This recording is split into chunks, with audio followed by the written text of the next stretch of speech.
Hi there, this is Dr. Jack Bielitz, and welcome to another episode of the Ask Dr. Jack Show, where we answer the questions that you ask. Today, our subject is vegetarian diets and the effect on breast cancer. So this mostly appeals to the women in the audience here.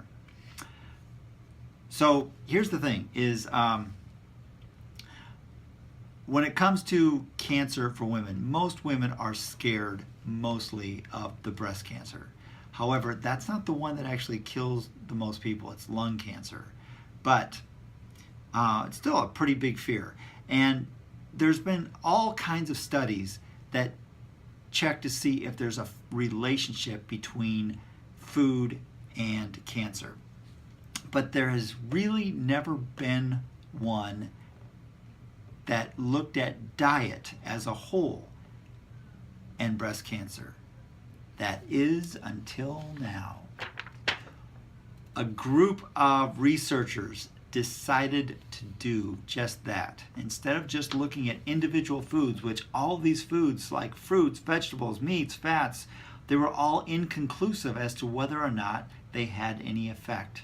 So these guys said, let's look at whole diets here. And they gave a questionnaire to 50,404 women, and it asked what kind of foods they ate and how often they ate them, and they divided these women into 4 groups.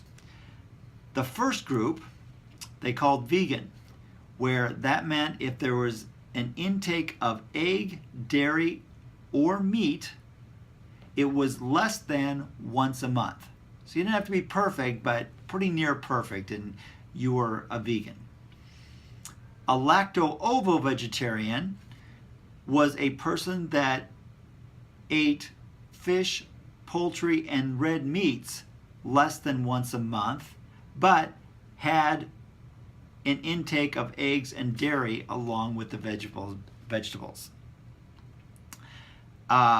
The pesco vegetarian had an intake of fish that was more than once a month, but meats and poultry were less than once a month. So basically they didn't eat meats and chicken, but they did eat fish along with dairy and or eggs.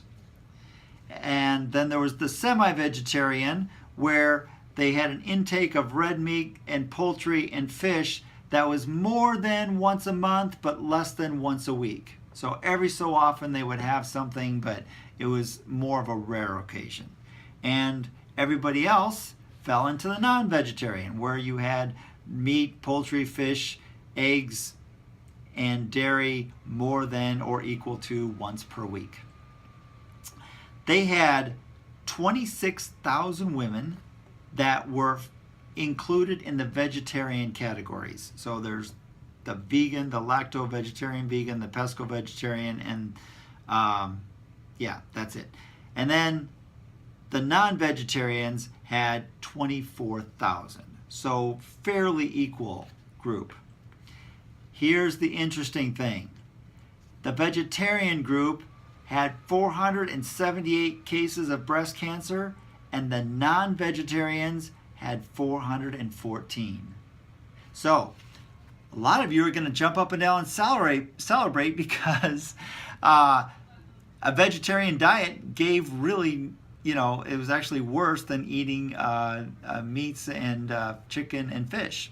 However, as related by these scientists, because of the number of women in these groups, there was a difference, but it wasn't statistically significant enough to say that eating a vegetarian diet was any less healthy than eating a regular diet. However, that is something right there to be aware of. Now, the big thing is, why is it?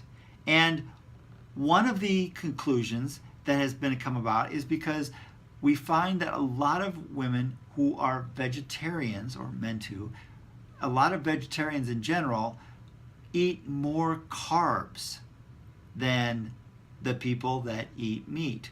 And there's a much bigger correlation to eating carbs and cancer than anything else. So if you're worried mostly about cancer, then that would be something to stay away from. Staying away from the carbs rather than necessarily the meat, chicken, fish.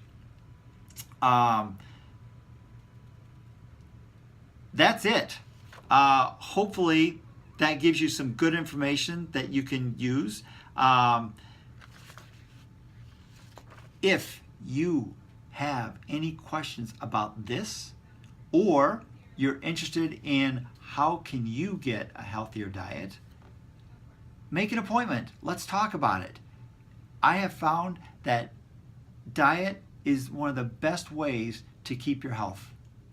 So, my phone number, 402-333-4848. Schedule an appointment. Let's get together. Let's see what we can do for you. If you have a question that you would like us to do some research on and maybe answer in a future episode, then please email us at AskDrJackB, that's B-E-E, at gmail.com.